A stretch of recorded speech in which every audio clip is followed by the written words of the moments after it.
mystery, purgatory third register. That there's a third register that sits between chest voice and head voice.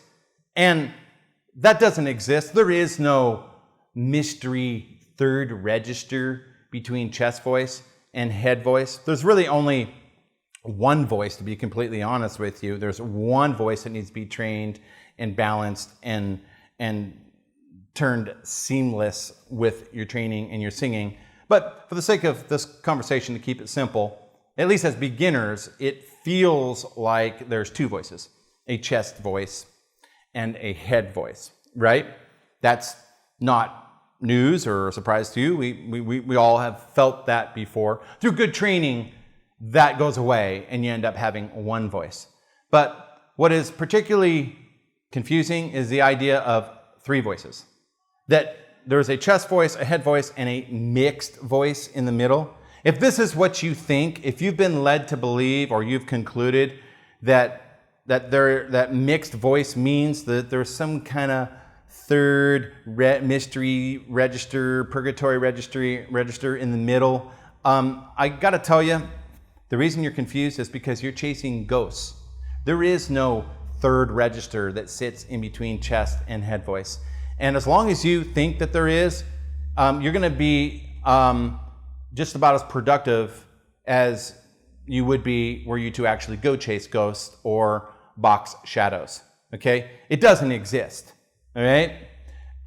So what is mixed and what is real, the objective reality behind the term mixed voice is resonance, resonant energy. So if somebody were to explain to you mixed voice in a proper way and what it really should mean, it would mean that when we sing between our chest voice and our head voice, there's a gradual, seamless transition of resonation. There's a resonant energy or a formant shift that shifts and changes from chest voice to head voice. And you can actually feel that.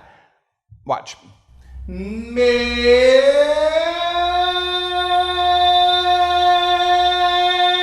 Now, some people may refer that to as mixed voice.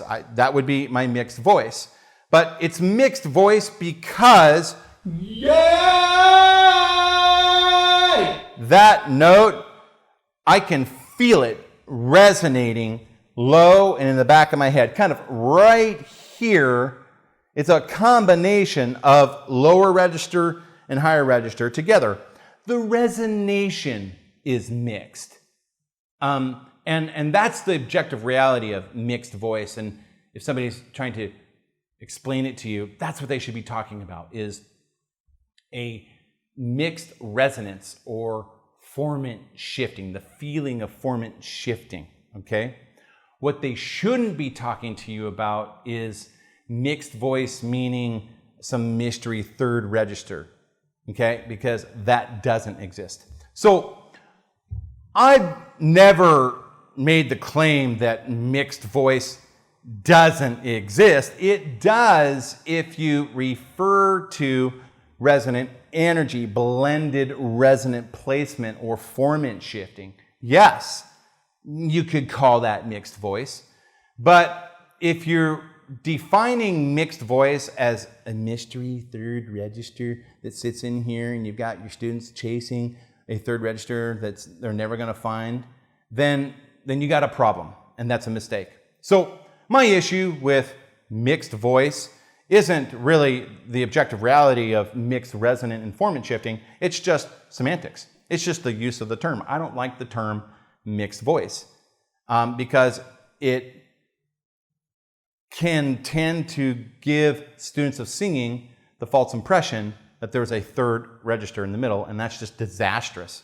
That'll just waste your time beyond belief and create a lot of heartache and a lot of frustration. So, is there a mixed voice? Yes, there is. It's really referring to resonant energy and formant shifting, and when you're doing it, you can feel it in both places. That's great, but there is no mystery third register that we call mixed voice. So don't let anybody confuse you in that regard. You might consider replacing the term mixed voice, since it's so confusing, and just refer to formant shifting or resonance shifting or formant shifting. One voice that shifts in resonation. That's the better way to understand it and explain it. I hope that's helpful for you. And if you would like to really get serious about your vocal training and get rapid results, I want to invite you to check out the 4 Pillars of Singing 4.0. It is the new comprehensive and complete vocal training system that I put together after a lot of years of work. It includes a 616-page book that has training routines that actually give you content and instructions on how to train and practice. Okay, so after you get done reading the book, you can actually put a microphone in your hand and go practice and get the work done. And it is now offering 135 lessons in an online coursework system at the4pillarsofsinging.com. It is awesome, believe me.